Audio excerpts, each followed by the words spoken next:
ஒரு 50% முடிஞ்சதுங்க. இப்பதான் ஷூட் முடிச்சு வரோம். நல்லா இருக்காரு. நேற்றுக்கு நைட் கூட பேசினேன். நான் அதை பத்தி நானே ஒரு கிளாரிட்டி கொடுக்கலாம்னு நினைக்கிறேன்.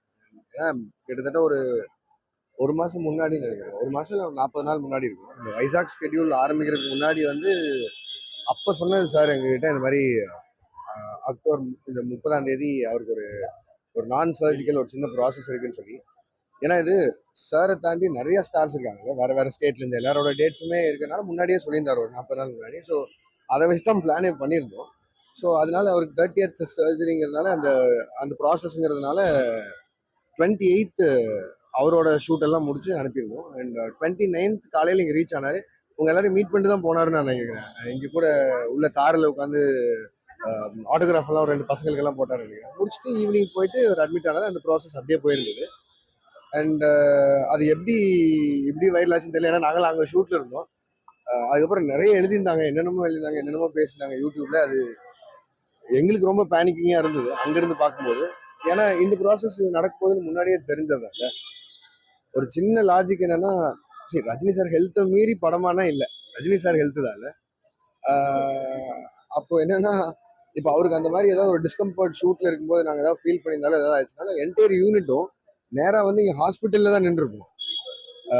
நாங்கள் இன்னைக்கு காலையில் 5 மணி வரைக்கும் ஷூட் பண்ணிட்டு இருக்க போகிறதில்ல. அண்ட் சன் பிக்சர்ஸ் மாதிரி ஒரு ப்ரொடக்ஷன் ஹவுஸ் அவங்களோட ஹீரோக்கு ஏதாவது ஒரு டிஸ்கம்ஃபர்ட் ஷூட்ல ஆயிருந்ததுன்னா திருப்பி கண்டினியூஸா எங்களுக்கு ஷூட் பண்ணிருக்கிறதுக்கான ஃபண்டு கொடுத்துருக்க போறதில்ல. இல்லை வேணாங்க, முதல்ல சாரை பார்ப்போம், இங்கே வாங்கன்னு சொல்லியிருப்பாங்க. எங்களுக்கு என்ன ஷாக்கிங்காக இருந்ததுன்னா, நாங்கெல்லாம் அங்கே ஷூட்ல இருக்கும்போது இந்த ப்ராசஸ் எங்களுக்கு 40 நாள் முன்னாடி தெரிஞ்சு அதுக்காக மட்டுமே நாங்கள் டைம் லைன் பண்ணி ஸ்கெடியூல் பண்ணியிருந்தது எப்படி இப்படி மாறி இவ்வளோ வைரல் ஆச்சுன்னு தெரியல. அண்ட் இங்கே இருக்கிறது சரி ஒரு விஷயம் தான், இங்கே நிறைய பேர் யூடியூப் மட்டும்தான் பார்க்குறாங்க. நம்ம வேலையில் இருக்கிறதால அது அங்கே பெருசாக தெரில. பட் ஆனால் எங்களுக்குலாம் ரொம்ப பேனிக் ஆச்சு. யூடியூப்ல ஒவ்வொருத்தரும் ஒவ்வொன்றும் பேசுறது பார்க்கும்போது அவ்வளோ பேனிக்கிங்காக இருந்தது. அது எப்படி சொல்றதுன்னே எனக்கு தெரியல. ரஜினி சார் எல்லாரும் செலிப்ரேட் பண்றோம், எல்லாரும் கொண்டாடுறோம். பட் திடீர்னு இப்படி யாராவது ஏதாவது பேசிட்டாங்கன்னா, அதுவும் எல்லாரும் பேசுறது ரொம்ப கான்ஃபிடென்ட்டா பேசுறாங்க. கிட்ட இருந்து இப்படி நெக்ஸ்ட் இருந்து பார்த்த மாதிரி பேசுறாங்க. ஏன்னா ஒரு 540 பேர் இங்கிருந்து நாங்கள் போயிருக்கோம் ஷூட்டுக்கு. இங்கிருந்து அங்கே போயிருக்கோம். எங்களோட மனநிலையில என்ன ஆகும், இங்க இருக்கிறவங்க ஏதாவது பேசுங்க. ஏன்னா நாங்கள் எல்லாம் கிட்ட இருந்து பார்த்தோம். சாரோட ப்ராசஸ்க்கு நாங்கள் அனுப்பிவிட்டதுக்கு இது என்னென்னமோ எழுதியிருக்காங்களேன்னு நினைக்கும் ரொம்ப வருத்தமா இருந்தது. அதுதான் எங்களுக்கு ரொம்ப மன உளைச்சல் ஆகுது. நான் ஒன்று சொல்லிடுறேன். இப்போ இது சொன்னதெல்லாம் உண்மை இல்லை. இதை கொண்டு போய் எப்படியாவது மக்கள் கிட்ட ரீச் பண்ண பாருங்க, முடிஞ்ச அளவுக்கு. இதையாவது ஒன்றும் இல்லை, ரஜினி சார் ரொம்ப நல்லா இருப்பாரு. ரஜினி சார் எப்பவுமே அவர் சொல்ற மாதிரி அந்த அவர் சொல்றதே தான் நான் திருப்பி சொல்றேன். ஆண்டம் வரலால அவருக்கு ஒண்ணுமே ஆகாது, எதுவுமே ஆகாது. எங்களுக்கு தான் பேனிக் ஆகுது. ஒவ்வொன்றும் எழுதுறது பார்க்கும்போது தான் பேனிக் ஆகுது. எவ்வளவு தூரம் அவரை எப்படி நாங்கள் ட்ரீட் பண்ணி எப்படி பார்த்துக்கிறோம், எப்படி கொண்டாடுறோம், எப்படி செலிப்ரேட் பண்ணி அது ஆடியன்ஸ் கொடுக்க வைக்கிறோம். இந்த வயசு அந்த மனுஷன் இவ்வளோ எஃபர்ட் போடுறது, ஒவ்வொரு செகண்டும் ஃபேன்ஸ் என்ன பண்ணுவாங்க, எப்படி யோசிப்பாங்க அப்படின்னு. பட் ஆனால் இதுதான் பேனிக்கிங்காக இருந்தது உண்மையிலேயே. நான் இதை திருப்பியும் யூடியூபர்ஸ் ஆகட்டும், மீடியா ஆகட்டும், எல்லாருக்கும் ரெக்வஸ்ட்டாக மட்டுமே வச்சுக்கிறேன். யாரையும் பேனிக் பண்ணாதீங்க, யாரையும் ஏதாவது ஒன்று எழுதி பேனிக் பண்ணாதீங்க. ஏதாவது வேணும்னா இப்போ எங்களை ரீச் பண்ண பாருங்க. இப்போ சரி என்ன ரீச் பண்ண முடியல, சன் பிக்சர்ஸ் இங்கே தான் இருக்கு, அவங்கள ரீச் பண்ணுங்க. ப்ரொடக்ஷன் சொல்லுவோம், என்ன நடக்குதுங்கிறத சொல்லுவாங்க. அவங்க சொல்றது அதிகாரப்பூர்வமா தெரிவிங்க, வேற ஒன்றும் சொல்றதுக்கு இல்லை.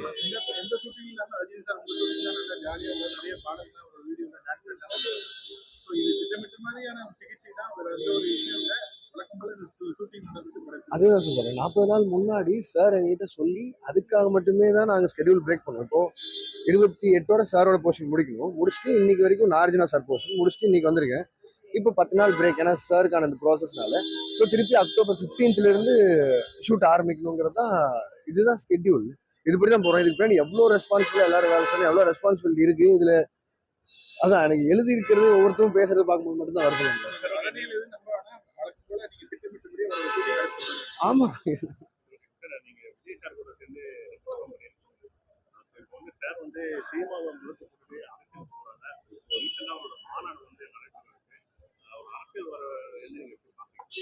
இல்ல நான் முன்னாடி இருந்து சொன்னதான். நான் சொல்ற அளவுக்குலாம் நான் ஒரு ஆள் இல்லை. நான் விஜயனா எனக்கு பயங்கர க்ளோஸ் ஆள் இல்லை. எப்பவுமே அவருக்கு வாழ்த்துக்கள் மட்டும் தான் சொல்லுவேன். எனக்குமே ஒரு சினிமா நடிக்கணும்னு ஆசை தான். பட் ஆனால் அவரோட நோக்கம் வேற ஒரு இடத்துல இருக்கு. நான் அதுல சொல்றதுக்கு எதுவும் இல்லை. நான் அந்த அளவுக்கு சொல்றதுக்கு நான் ஒரு ஆளே இல்லை. ஸோ அதனால வாழ்த்துக்கள் மட்டுமே வச்சு நான் துணை முதலமைச்சர் பவன் கல்யாணம் உங்களை பாராட்டி அவர் எப்படி பாக்குறீங்க உங்களோட? இல்ல, நான் எல்லா சீனியர் ஆக்டர்ஸுமே ரெஸ்பெக்ட் பண்ணுவேன். அண்ட் அவரு சொல்லியிருந்தது ரொம்ப பெருமிதமா இருந்தது எனக்கு. இப்போ ஷூட்ல இருக்கும்போது ஏடிஸ் அனுப்பியிருந்தாங்க. அண்ட் அதை பார்த்தோன்னா உடனே அவருக்கு ரிப்ளை பண்ணணும்னு தோணுச்சு.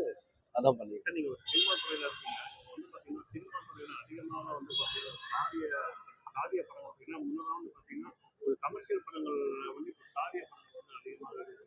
குறிப்பிட்ட சில directors வந்து இந்த மாதிரி ஒரு ஜோனர் வந்து போறது நீங்க எப்படி பாக்குறீங்க?